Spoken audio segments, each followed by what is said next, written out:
भगवान की जय। 1000 श्री शांतिनाथ भगवान की जय।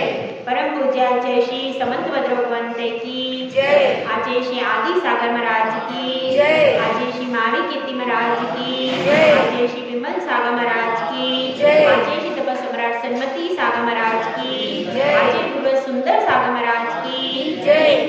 9 करोड़ मुनिराजों की जय। वाणी माता की जय। संघ की जय। इस जीवन में 2 प्रकार की परिणति जीव की होती है। एक होती है स्वाभाविक परिणति और एक होती है वैभाविक परिणति। स्वाभाविक परिणति में जो जीव रहते हैं वे सदा सुखी रहते हैं और जब वैभाविक परिणति में जीव आता है तो वह दुखी हो जाता है। हम सब संसारी जीवों का परिणमन वैभाविक परिणति में हो रहा है। ये जो नर नारकादि पर्याय हैं ये वैभाविक परिणति का स्वरूप है और जो सिद्ध भगवान हैं उनका परिणमन स्वाभाविक हो रहा है। वे अपने अनंत चतुष्टय अनंत शुद्ध गुणों में परिणमन कर रहे हैं, इसीलिए वे शाश्वत सुख के भोक्ता हैं। हम सबका लक्ष्य उसी स्वाभाविक परिणति को प्राप्त करना है और उसी लक्ष्य की ओर हम धीरे धीरे बढ़ रहे हैं। एक मोक्ष मार्ग पर चलने वाला चाहे साधु हो चाहे श्रावक हो, दोनों का लक्ष्य वही है कि आत्मा के शुद्ध स्वभाव को प्राप्त करना। लक्ष्य में कोई अंतर नहीं है, परंतु ऐसा हो सकता है कोई लंबे रास्ते से जा रहा है और कोई छोटे रास्ते से जा रहा है। मंजिल में कोई अंतर नहीं है। तो अपन सब उसी मोक्ष मार्ग की साधना के लिए धीरे धीरे आगे बढ़ रहे हैं और अपनी साधना का अगला चरण आने वाला है। कल हमने समझा था कि आचौर्यायन व्रत का स्वरूप क्या होता है, आचौर्यायन व्रत किसे कहते हैं और हम घर में रहते हुए उसको किस तरीके से पालन कर सकते हैं। करते हैं कि नहीं? कर सकते हैं कि नहीं? उसको किस तरह से अपने घर में रह करके पालन कर सकते हैं। तो एक बार दोबारा उस परिभाषा को दोहरा लेते हैं क्योंकि आगे उसके अतिचारों का कथन चलेगा। तो इस परिभाषा में अपन ने देखा था किसी की भूली हुई, गिरी हुई, रखी हुई भूली वस्तु, उस वस्तु को जो बिना दिए ग्रहण नहीं करता है उसका आचौर्यायन व्रत होता है। इस परिभाषा को अपन समझ गए? ठीक है, किसी का कोई प्रश्न तो नहीं है? अब अपन आगे चलते हैं। यहाँ पर शिष्य प्रश्न कर रहा है कि हे आचार्य भगवान, आपने बता दिया तो हम चलने का प्रयास करते हैं, लेकिन इसमें कौन कौन से दोष लगने की संभावना है, कौन कौन से अतिचार लग सकते हैं, तो हम पहले ही सावधान हो जाएं। यदि व्यक्ति सावधान होता है तो दुर्घटनाएं नहीं घटती। कहते हैं सावधानी हटी दुर्घटना घटी। हमें हर पल सावधान रहना चाहिए। यदि हम सावधान रहेंगे तो अशुभ कर्मों का बंध बहुत कम होगा अथवा नहीं होगा। तो यहाँ पर वह शिष्य है, उसकी आचौर्यायन व्रत के पालन की भावना है, पर वह पूछ रहा है कि गुरुदेव आप पहले से ही बता दीजिए कौन कौन सी गलतियां हो जाती हैं, कौन कौन से दोष लग जाते हैं जिनके कारण हम आचौर्यायन व्रत का पालन नहीं कर पाते। तो हम पहले से ही वह सावधानियां रखेंगे और वह सावधानियां रखने से हमारा व्रत निर्दोष रूप से फलेगा। तो यहाँ पर आचार्य श्री अतिचार बता रहे हैं आचौर्यायन व्रत के। गाथा नंबर है आपकी 58। पढ़िए। चोर प्रयोग चोरा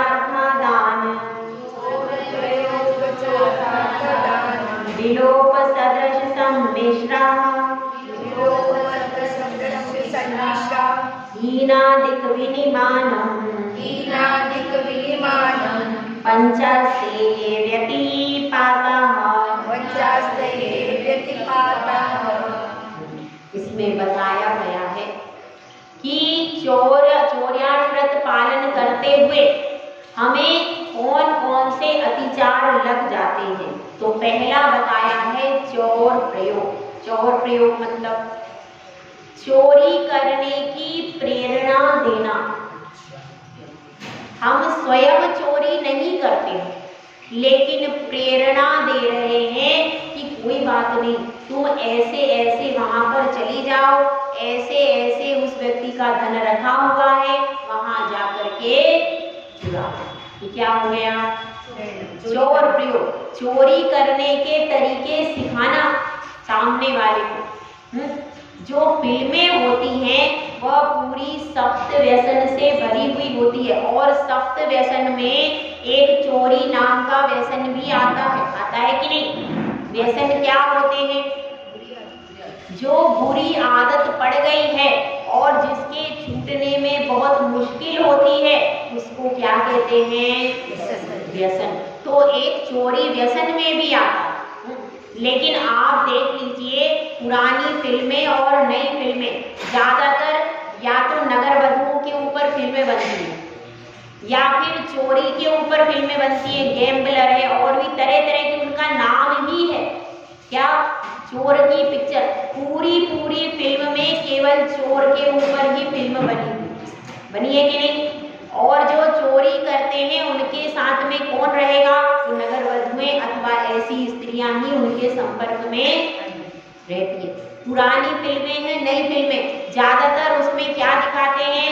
चोरी डकैती के तरीके दिखाते हैं और जो चोर नहीं भी होते तो उसको देख देख करके सीख जाते और वैसी चोरी करते। इसमें और क्या दिखाया जाता है? किसी के प्राणों का घात कैसे करना, यह भी फिल्मों में दिखाया जाता है। दिखाते कि नहीं? दिखाया जाता है। उसमें यह भी दिखाया जाता है। तो सप्त व्यसनों का पूरा रिकॉर्ड है क्या? फिल्मों में, और उसमें वही सप्त व्यसनी लोगों की पूरी चर्चा की जाती है। एक फिल्म देखने से आपको सप्त व्यसन का दोष लगता है, जिसका सप्त व्यसनों का त्याग है वह फिल्म नहीं देखना चाहिए। फिल्में में कौन सी आप देख सकते हो? जो कि पारिवारिक फिल्में, पारिवारिक फिल्में हैं जिसमें इस तरीके की कोई बात नहीं है तो उसको आप फिर भी देख सकते हो। लेकिन ऐसी फिल्में जिसमें चोरी के बारे में बताया जा रहा है, चोरी के तरीके बताए जा रहे हैं और उसमें पूरे की पूरी गैंग कैसे चोरी कर रहा है यह बताया जा रहा है, जिसमें नगर वधुओं की नृत्य आदि है, ऐसी फिल्में नहीं देखना चाहिए। सप्त व्यसनों का किसी ने त्याग किया है बुद्धिपूर्वक? है कोई इसमें से? नहीं। भले ही हम सेवन नहीं करते लेकिन सप्त व्यसनों का त्याग किसी का भी नहीं। यह बात समझने वाली है।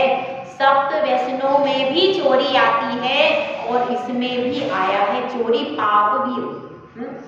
इनमें दोनों में क्या अंतर? साधना दी बता सकती है? सप्त व्यसन में भी चोरी आती है और पाप, चोरी नाम का पाप भी है। दोनों में क्या अंतर है? चोरी करने का भाव ज्यादा है, कोई पाप करता है तो चोरी करने वाला जो पाप कर रहा है वह तो अपने अंदर पश्चाताप ला सकता है। व्यसन यानी आदत हो सकती। चोरी जो कर रहा है वह तो बाद में कैसा, लेकिन जिसको व्यसन लग गया है वह पश्चाताप नहीं करता। जिसने एक बार चोरी कर ली है, चोरी पाप है, इसका उसको समझाया जाएगा तो वो छोड़ भी सकता है। लेकिन जो पेशेवर चोर हो गया है, बरसों से जो कर रहा है, तो उसका व्यसन आसानी से छूटने वाला है क्या? नहीं। तो इसलिए क्या है, व्यसन तो ऐसा है कि एक बार आदत पड़ गई तो फिर छूटना बहुत मुश्किल है। तो इसलिए क्या करना है, चोरी को बच्चों को इसीलिए सिखाते हैं 5 पापों के नाम, 7 व्यसनों के नाम बच्चों को रटा देना चाहिए बचपन से। 7 व्यसन का बचपन से ही बच्चे को त्याग करा देना चाहिए। आपने कराया क्या बच्चों को? नहीं। कराया क्या त्याग? नहीं कराया। बचपन से ही सब बच्चों को 7 व्यसन का त्याग करा देना चाहिए। यदि आप त्याग करा दोगे, बाद में बड़े होने पर भी उनको लगेगा हमने एक ही तो नियम लिया है। क्या लिया है? 7 व्यसन। कम से कम वह मदिरा पान तो नहीं करेगा, होटलों में जाकर के मांस भक्षी होटलों में जाकर तो नहीं खाएगा। एक नियम तो कम से कम दिला दीजिए बच्चों को। छोटे बच्चों को 8 साल का होने के बाद ये नियम दिला सकते हैं कि नहीं? इसमें कोई बाधा है? नहीं है। कौन कौन से होते हैं 7 व्यसन? किसी को याद है?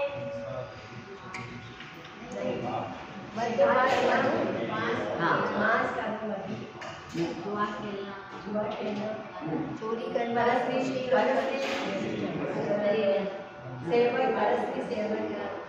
देखिए, जुआ, चोरी, मांस, मद्य और वेश्यागमन और शिकार और इसके बाद आता है परस्त्री सेवन। कौन से हो गए? जुआ, चोरी, मांस, मद्य, वेश्यागमन, शिकार और परस्त्री सेवन।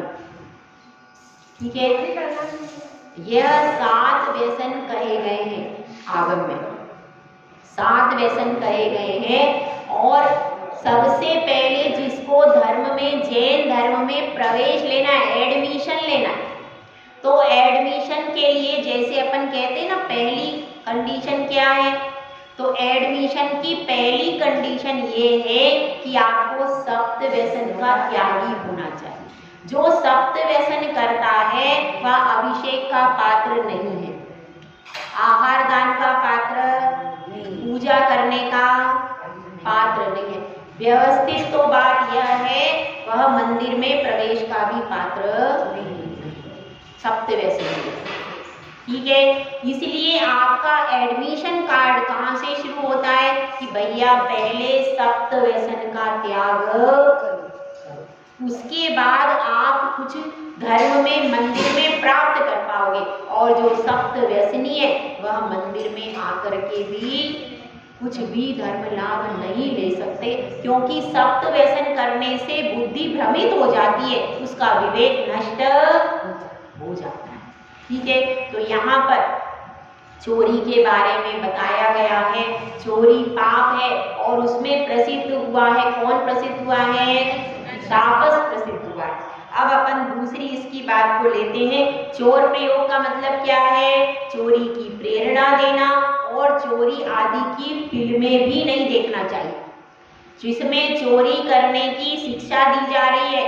जो चोरी डकैती की फिल्में, पूरी फिल्म चोरों के ऊपर है, ऐसी फिल्म यदि आप देखेंगे तो आपके अचोर्याण व्रत में अतिचार लगेगा, और लंबे समय तक ऐसी फिल्में देखेंगे तो अनाचार भी लग जाएगा। इसीलिए अगर आपको देखनी है, धार्मिक फिल्म देखिए, पारिवारिक फिल्म देख सकते हैं, लेकिन ऐसी चोरी की फिल्में नहीं देखना चाहिए। समझ में आ गया? क्योंकि व्रत ले लो, व्रत लेना तो आसान है, लेकिन उसको पालन करने का ज्ञान भी होना चाहिए। अपन लेकर बैठ गए, श्रीफल चढ़ा दिया, कहीं भी लेके आए, अरे अब उसके अतिचार लग रहे हैं तो क्या मतलब उसका? इसलिए इस चीज को ध्यान रखो कि किसी भी प्रकार के ऐसे चित्र, ऐसे लोगों की संगति नहीं करना जो चोरी करते हो। यदि आपका व्रत है तो ऐसे लोगों के पास में नहीं बैठना जो किसी प्रकार से चोरी आदि करते हैं। चोर प्रयोग, चोरार्था दान। चोरार्था दान का मतलब क्या है? चोरी की गई वस्तु को खरीदना। समझ में आया? हर जगह कहीं कहीं पर चोर मार्केट होता है, चोर मार्केट होता है। बड़े बड़े नगर जो हैं उनमें इस तरीके की व्यवस्था है, उसमें कीमती वस्तुओं को कम कीमत में दिया जाता है। तो ऐसी जगह पर से सामान नहीं खरीदना, नहीं तो आपको जो अचौर्यानुव्रत में अतिचार लग जाएगा, क्योंकि वो कैसी होती है, वो बड़ी बड़ी दुकानें होती हैं, उनमें से ये लोग माल चुरा चुरा के ले आते हैं और फिर उनको बेच देते हैं। तो अब उनको तो 1 रुपया भी नहीं लगा, अब वो सस्ते में बेच देंगे तो उनको जितना मिल गया उतना ही बहुत है। उनको तो जल्दी माल निकालना है, क्योंकि बाद में आगे पुलिस आ गई, कुछ हो गया तो जल्दी माल निकालते हैं वो लोग। तो ऐसी अवस्था में जहाँ पर बहुमूल्य वस्तु बहुत ही कम कीमत में मिले और उस अवस्था में उन वस्तुओं को नहीं खरीदना चाहिए, क्योंकि इसमें चोराखादान, ये अतिचार लगता है। दूसरा क्या है, विलोप। विलोप का अर्थ है राज आज्ञा का उल्लंघन करना। जो हमारे यहाँ आज्ञा नहीं है उस वस्तु को यहाँ पर ले आना। जैसे कहीं कहीं क्या आज्ञा है, गोल्ड का भी शायद कुछ सीमा है भारत में लाने के लिए, है ना। गोल्ड लाने के लिए या कोई चीज लाने के लिए भारत में सीमा बनाई है कि आप इतनी ही चीज लाओगे। अब आप उससे ज्यादा छुपा छुपा करके ले आए इस तरह से। और भी जो देश की कानून की आज्ञा है उस कानून की आज्ञा का उल्लंघन करना, ये सब किस में आएगा, विलोप नामक अतिचार है। जो कानून की आज्ञा है, जो कानून बना हुआ है हमारे राज्य का, हमारे देश का, हमारे भारत का, उस कानून का उल्लंघन कर देना, तो ये क्या हो जाएगा, ये आपका अतिचार हो जाएगा। कोई वस्तु बाहर से ऐसी ले आना, चुरा करके छिपा करके ले आना और यहाँ पर ला करके बहुमूल्य दामों में बेच देना। ऐसा भी लोग व्यापार करते हैं कि नहीं। ड्रग्स आदि का व्यापार है, वहाँ प्रतिबंधित है, वह ड्रग्स आदि ला करके अपन ने ला करके और बेच दिए, तो ऐसे कार्य नहीं करना चाहिए। उसके बाद होता है सदृश श्रम मिश्रा। सदृश श्रम मिश्रा का अर्थ है एक समान वस्तु दिख रही है और उसमें दूसरी समान वस्तु मिला देना। जैसे कि काली मिर्ची में पपीते के बीज मिला देना। पपीते के बीज भी सेम दिखते हैं, काली मिर्ची जैसे। अब पपीते के बीजों का तो कोई मूल्य है नहीं, काली मिर्ची तो मूल्यवान है। अब उसमें हमने पपीते के बीज मिला दिए। अब क्या होता है, अब जब लोग खरीद के ले जाएंगे तब कौन एक एक मिर्ची देखेगा, कौन नहीं देखता। तो उसमें क्या हो जाता है, उसमें मिलाने से आपने आधा तो वो मिलाया, आधा वो मिला दिया, तो क्या हो गया, वह काली मिर्ची की कीमत में पपीते के बीज बेच दी। ऐसा लोग समान वस्तु के साथ में कर लेते हैं। और किस चीज के साथ में करते हैं, और भी जैसे कि बीच में चला था घी के बारे में बहुत सारा चला था, आलू डाल करके करते थे प्रयोग। घी में आलू डाल के प्रयोग किया जाता था पहले, कई बार, बहुत पहले की बात है, तब ये चला था। घी में कोई आलू डालता था, कोई कुछ और डालता था, ऐसे तरह तरह से नकली घी उसमें मिक्स करके और बेचते थे। तो ये सब क्या है, सदृश श्रम मिश्रा। एक जैसी वस्तु दिखाई दे रही है और उसमें असली में नकली वस्तु मिला करके बेच देना, यह क्या है। तो जिसका अचौर्यानुव्रत है वह यदि व्यापार करता है, किराने की दुकान है, तो जो वस्तु जैसी है वैसी ही बेचेगा, उसमें मिक्स नहीं करेगा। कम मूल्य वाली वस्तु उसमें ज्यादा मूल्य वाली में मिक्स नहीं करेगा। तो इसमें क्या हो जाता है, इसमें यदि आपका अचौर्यानुव्रत है तो आपको कुछ भी वस्तु मिक्स नहीं करना, जो ओरिजिनल है उसी वस्तु को बेचना है और जो रेट सामान्य है उसी सामान्य रेट पर आपको अपनी वस्तु को बेचना है। और क्या है, और एक अतिचार है हीनादिक विनिमानम। हीनादिक मतलब तोलने में बाट क्या कर देना। जब अपन खरीदते हैं तब तो कैसे ले लेना, तब तो ज्यादा वस्तु ले लेना खरीदते समय, और जब बेचते हैं तो कम वस्तु देना। ये क्या हो जाएगा, हीनादिक विनिमान। तोलते समय कम ज्यादा कर देना और ग्राहक को क्या कर देना, ठग लेना। उसको तोलते समय ऐसा कर देना कि जिससे ज्यादा वस्तु चली जाए और पैसा ज्यादा देना पड़े उसको, और वस्तु कम जाए, ऐसा घोटाला करना, इसको क्या कहते हैं? हीनाधिक विनिमय। अब इसको ये क्या है? ये 5 अतिचार हैं किसके? आचौर्यानुव्रत के। तो इन आचौर्यानुव्रत लेने वाला इन सब अतिचारों को याद रखता है। यदि आपको याद नहीं रहेगा तो आप कुछ पालन नहीं कर पाओगे। इसीलिए बाद में हम एक कॉपी बनवाते हैं और उसमें सारे अतिचार लिखवाते हैं, जिससे आप रोज कम से कम कॉपी खोल के पढ़ो मुझे कौन सा दोष कब लग रहा है, और अपन सावधान हो जाए। तो ये 5 अतिचार हैं, अपने को यह 5 अतिचारों में से एक भी नहीं करना, ठीक है। अब ये देखिए, इसमें सदर्श सम्मिश्रा में एक छोटी सी कहानी आती है, उसको सुना देते हैं। ज्यादातर लोग क्या करते हैं? दूध में पानी मिलाते हैं। तो अब एक ग्वाला था, वह रोज कहाँ जाता था? दूसरी जगह जाता था और रास्ते में रुक जाता था। तो अब वह रास्ते में रुकता था, जितना उसका दूध था आधा तो दूध रहता था और आधा उस केन में पानी डाल लेता था, और रोज वहां पर चला जाता था दूसरे गांव में दूध बेचने। अब एक बंदर पेड़ पे रहता था, वह रोज देखता था कि भाई ये क्या करता है, मगर वो देखता रहता था अपनी आंखों से, टुकुर टुकुर, कहता कुछ नहीं था। अब क्या हुआ? अब उसको महीना पूरा हो गया। 1 महीने के बाद अब पूरा अपना पेमेंट लेकर के वो आ गया, और अब वो उसने सोचा आज मैं थक गया हूँ, सुबह से शाम हो गई, तो रोज वो पेड़ के नीचे सो जाता था। उस दिन भी सो गया और अपनी थैली जो है उसने रुपयों की सिराने रख ली। उस समय पुरानी बात है तो उसमें सिक्के वगैरह होते थे, तो वो सिक्के उसके पास से गिनती करके लाया था। पूरा अपना पेमेंट उसने रख लिया और अपना आराम से सो गया। अब इधर वो बंदर ऊपर से नीचे आ गया। अब वो बंदर आ गया, अब उसको तो कुछ खेल खिलौने चाहिए, अब उसको ये चमकते हुए दिखने लगे सिक्के, तो उसने थैली उठा ली। अब थैली उठा ली तो इसकी नींद टूट गई। अब उसने देखा कि बंदर तो थैली लेके और ऊपर चल गया पेड़ पे। अब वो सोच रहा है कि क्या करूं क्या करूं। वह उससे कहता है कि बंदर भैया ये दे दो, थैली मेरी है, मुझे दे दो, मैं बहुत महीने भर के लिए कमाई करके लाया हूँ, मेहनत से लेकर के आया हूँ। पर वो सुनता नहीं है। फिर क्या किया? उसने एक सिक्का उसके पास फेंक दिया। उसने कहा चलो अब ये एक फेंक रहा है तो और भी पूरे फेंक देगा, बढ़िया है। लेकिन अब उसने फिर से कहा बंदर भैया और पैसे फेंक दो, तो उसने क्या किया? एक पानी में डाल दिया। अब ऐसा करके उसने क्या किया? आधे सिक्के तो कहाँ डाल दिए?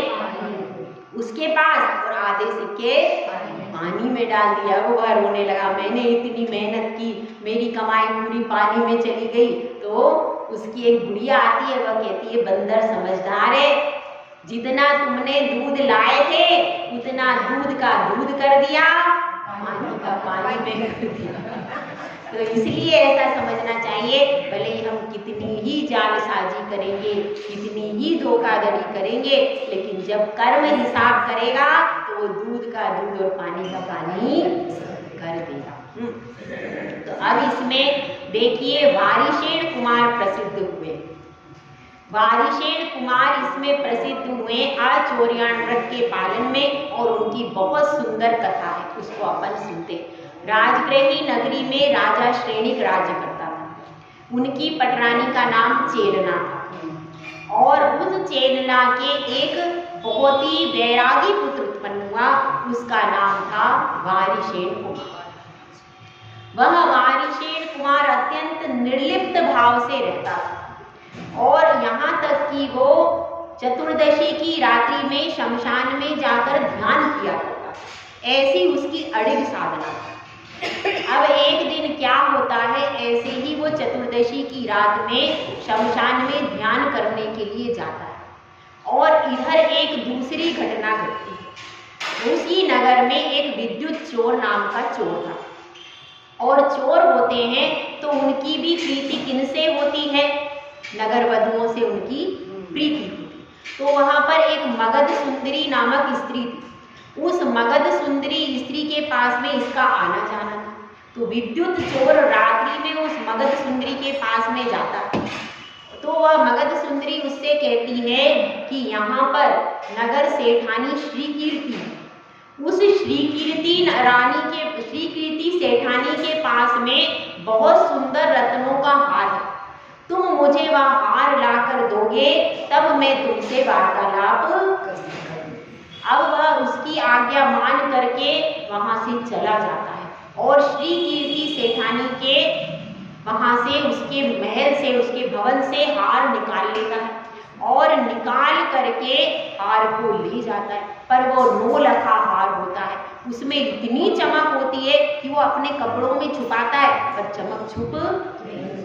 और उसकी चमक को देख करके जो कोतवाल है, वो सैनिक, उनको शक हो जाता है कि ये कुछ गड़बड़ है और अंधेरे में उसको तो नहीं देख पाते, परंतु हार की चमक से विद्युत चोर का पीछा करते। और वो नाम था, क्या था उसका? विद्युत चोर।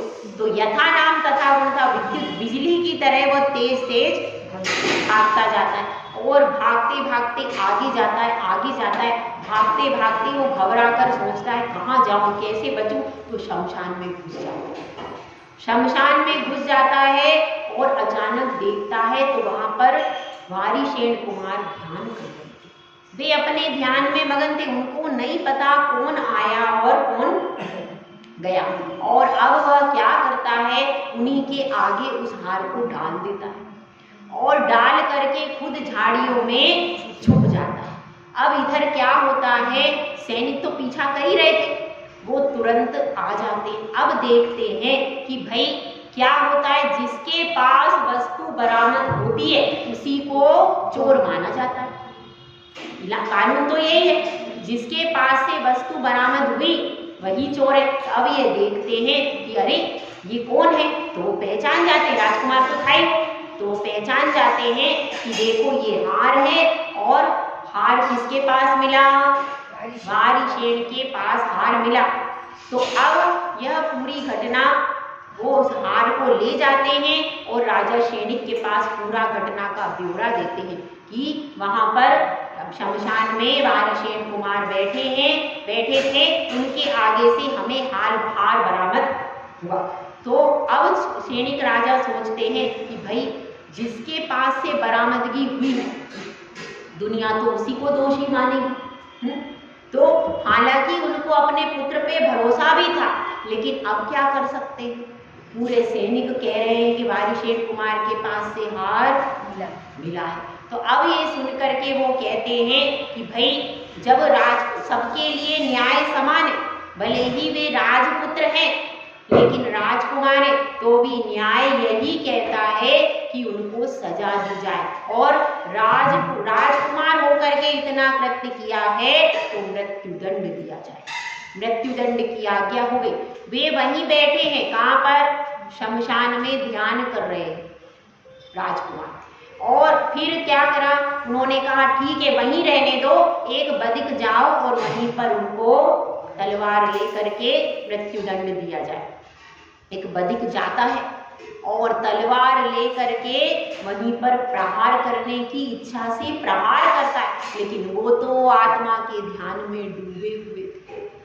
वो तो हमेशा पंच परमेष्टि का स्मरण कर रहे, आत्मा का ध्यान कर रहे, और उस ध्यान के प्रभाव से जैसे ही वो तलवार उनके गले के पास लाता है, वह फूलों की माला बन के उनके गले में आ जाती है। ऐसी अद्भुत घटना घटती है और उस अद्भुत घटना को देख करके वह नमस्कार करता है बदिक कि ये निर्दोष है। तभी ऐसा देवों ने अतिशय किया है और पूरी घटना को राजा सैनिक को सुनाता है। मगध नरेश भी फिर वहां पर आ जाता है और मगध नरेश आता है, इतने में ही वह चोर भी झाड़ियों से निकल करके आ जाता है और वह सोचता है कि अरे कितना अतिशय है, ये तो निर्दोष है, और वह अपना अपराध कबूल कर लेता है। तब फिर राजा बहुत पश्चाताप करते हैं कि हे पुत्र, तुम महलों को चलो, मैंने तुम पर संदेह किया, यह मुझसे अपराध हुआ, तुम निर्दोष हो। और उसको बार बार निवेदन करते हैं और उपसर्ग निवारण जानकर वारिशेन अपनी आंखों को खोल देते हैं और वो कहते हैं कि हे राजन, मैं अब महलों को नहीं जाऊंगा, मैंने संसार की विचित्रता को देख लिया है, यह संसार तो असार है, मैंने राजकुमार होकर के भोगों को भी बहुत भोग कर देख लिया। और देखिए, एक क्षण का यदि विलंब हो जाता तो मैं तो आज मृत्युदंड पा जाता।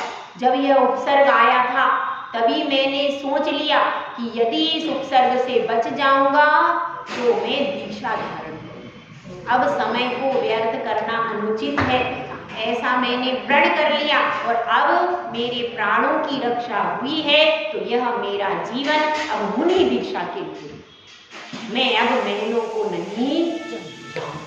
अब चेलना भी आती है, वह भी कहती है कि हे पुत्र, अपने पिताजी के अपराध को क्षमा करो और महलों को वापिस लौट चलो।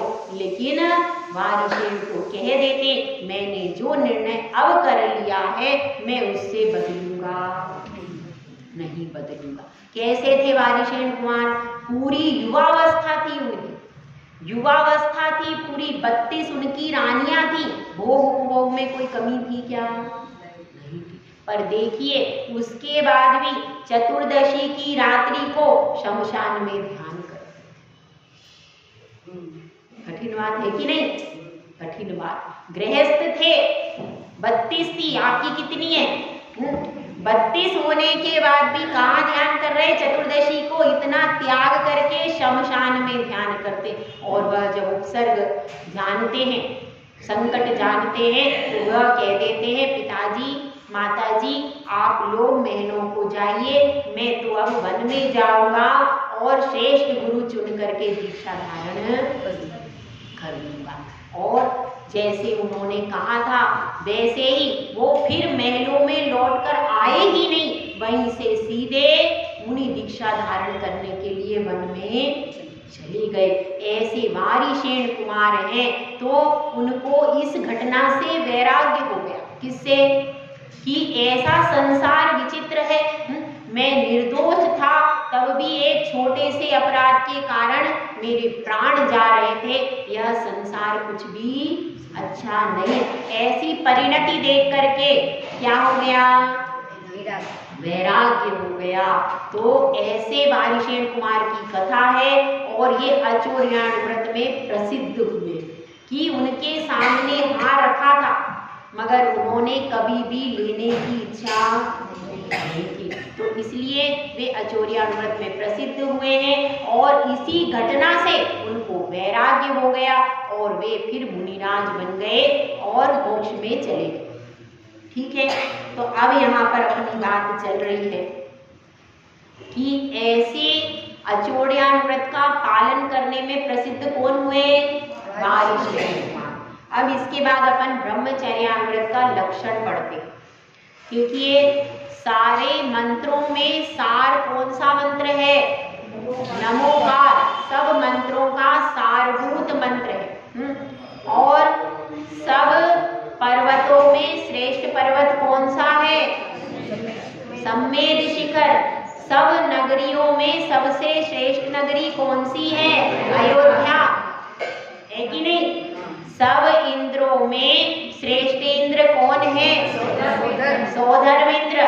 और सब देवों में, सब विमानों में सबसे श्रेष्ठ विमान कौन सा है? सर्वार्थ सिद्धि। इसी प्रकार से सब व्रतों में सबसे श्रेष्ठ व्रत है शील व्रत, ब्रह्मचर्य व्रत। सब व्रतों में सबसे श्रेष्ठ व्रत कौन सा है? ब्रह्मचर्य व्रत सबसे श्रेष्ठ व्रत है। और जिसने ब्रह्मचर्य को धारण कर लिया उसके सब व्रत फल जाते हैं। ठीक है, तो अब इसमें ब्रह्मचर्याण व्रत का लक्षण क्या है? क्योंकि यहाँ पर शिष्य कह रहा है कि हम तो गृहस्थ हैं, हम तो पूर्ण ब्रह्मचर्य की साधना नहीं कर सकते, लेकिन हम घर में रहते हुए ब्रह्मचर्याण व्रत का पालन कैसे करेंगे? कौन कौन सी सावधानियां रखना चाहिए?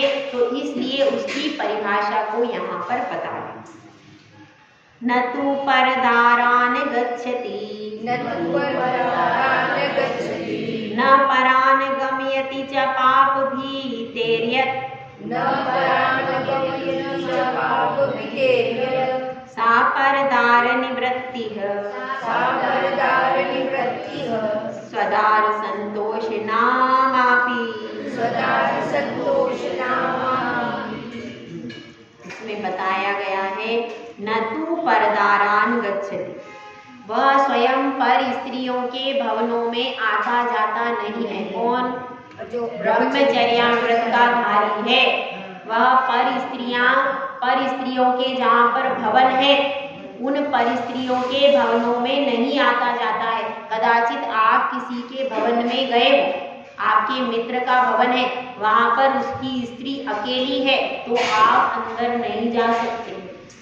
अकेली स्त्री है तो आपको जितना बोलना है द्वार पर ही उसका संदेश दे करके आप आ जाओ। वहां पर अकेली स्त्री के पास में बैठना, उठना, हंसी मजाक करना, यह सब प्रवृत्ति ब्रह्मचर्याव्रत का धारी नहीं करता। और ना परान गमयति च पाप भीतेर्यत्, और ऐसा नहीं है कि मेरा तो त्याग है लेकिन अपने मित्र से कह देता है कि वहां देखो वह उसकी स्त्री अकेली है, उसके पास में चले जा। दूसरे को भी नहीं कहता, दूसरे से भी ये नहीं कहेगा कि आप इस तरह से पर स्त्री के बारे में कोई विकल्प करो, उसको भी कोई ये रास्ता नहीं बताएगा, ना स्वयं करेगा ना अन्य से करवाएगा। और कोई यदि कार्य कर रहा है तो उसकी अनुमोदना भी नहीं करेगा। कोई यह कार्य नहीं करेगा, ताकि तीनों में से कुछ भी नहीं करेगा। मन में भी यदि विचार आ जाता है इस प्रकार का तो उसका वह पश्चाताप करे। यदि किसी स्त्री को देख करके, पर स्त्री को देख करके बात हो रही, स्व स्त्री की बात नहीं चल रही, क्योंकि वो गृहस्थ की बात है। गृहस्थ है, कोई पर स्त्री को देखकर यदि मन में विकारी भाव जागृत हो जाते हैं तो उसका वह पश्चाताप करता है कि मेरे विकारी भाव जागृत हो गए। अभी वह गृहस्थ है, अभी वो पूरा त्याग नहीं कर सकता कि मन ही उसका नहीं भटके, ऐसा नहीं हो सकता। इसीलिए उसको वैसा नियम दिया ही नहीं गया, केवल बताया इतना गया है कि पर स्त्रियों के पास में आवागमन नहीं करना, अन्य को प्रेरणा नहीं देना और करते हुए की अनुमोदना, इतना। इसको क्या कहते हैं? इसको परदार निवृत्ति, स्वदार संतोष नामापि। इस व्रत को परदार निवृत्ति, पर स्त्री के प्रति उसकी क्या हो गई? निवृत्ति हो गई, पर स्त्री का उसका त्याग हो गया। और स्वदार संतोष व्रत कहते हैं, मतलब ब्रह्मचर्याव्रत का एक और नाम है, क्या है?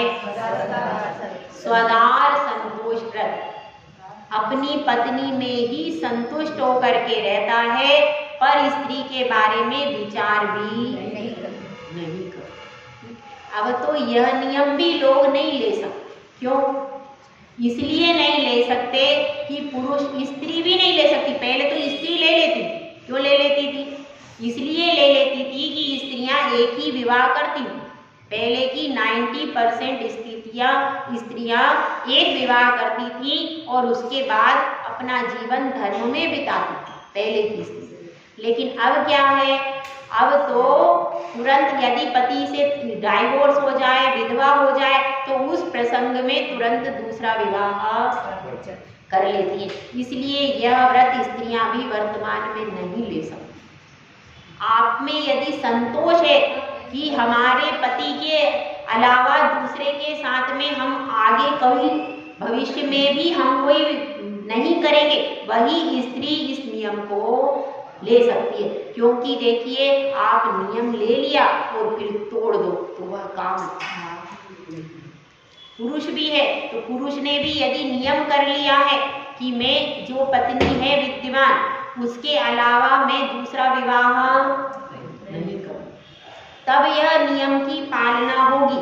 और जो फिर नियम लेकर दूसरा विवाह कर लेगा तो नियम की पालना नहीं। फिर आपको यदि यह नियम लिया है तो फिर जो आपके पास वर्तमान में पति है उसी में संतोष करना पड़ेगा। तो कदाचित उसका वियोग हो जाए तो फिर आपको समता धारण करनी, इतनी तो साधना करनी पड़ेगी। ये व्रत है, कोई उपहास का विषय नहीं है। समझ में आ रही बात? जो व्रत की साधना करनी है उसको एक पत्नी में ही संतोष करना पड़ेगा। फिर कोई विपरीत परिस्थिति होती है तो फिर उसको समता पूर्वक पूर्ण ब्रह्मचर्य लेकर के अपना पूरा जीवन बिताना पड़ेगा। जिसकी ऐसी सामर्थ्य हो वही इस व्रत को ले सकता है। समझ में आ गया? और इसमें ऐसा मत सोचना कि भाई मन वचन काय से विकारी भाव तो आ सकते, तो यहाँ पर ऐसा मन वचन काय का नियम ही नहीं। इसमें सिर्फ यह है कि आपको संपर्क नहीं करना। मन से तो स्टार्टिंग में आपके भाव बन सकते। कभी कदाचित फिल्मों को देखते हो आप, तरह तरह के पोस्टर देखते हो, अखबारों में भी तरह तरह की आती है, पत्रिकाओं में भी आती है, और भी जनरल रास्ते पर भी कोई सुंदर स्त्री हो सकती है। तो उसको देखते समय आपके मन में विचार आ सकता है। तो जब आप पहले व्रत लोगे तो पहली स्टेज में कोई नहीं कर पाए। धीरे धीरे अभ्यास पूर्वक बार बार मन को समझाएंगे तो मन धीरे धीरे कंट्रोल हो जाएगा। तो इसलिए इसमें सिर्फ इतना बताया है कि पर स्त्री और स्त्रियों के लिए पर पुरुष दोनों तरफ से नियम है। ऐसा मत समझना स्त्रियों को छूट है। स्त्रियों के लिए नियम होगा जिनसे उनका विवाह हुआ है, उनको छोड़ करके जितने भी पुरुष हैं उनके पास में एकांत में जाकर के कोई भी बातचीत आदि नहीं कर। ये ध्यान रखना पड़ेगा। हाँ, आपके भाई हैं, आपके पिता हैं, आपके सगे संबंधी सगे रिश्तेदार हैं तो उनकी बात अलग है, वो पर पुरुष में नहीं आते, वो आपके पिता और भाई के अंतर्गत आते हैं। ठीक है, तो इसमें यह ब्रह्मचर्य व्रत का स्वरूप आप लोगों को समझाया है। तो यह देखिए सबसे बड़ा है शील का पालन करना। इस जीवन में अगर आपको सम्मान हासिल करना तो क्या है सबसे ज्यादा सम्मान हासिल करने के लिए कारण? ब्रह्मचर्य व्रत। और ब्रह्मचर्य व्रत क्यों लिया जाता है?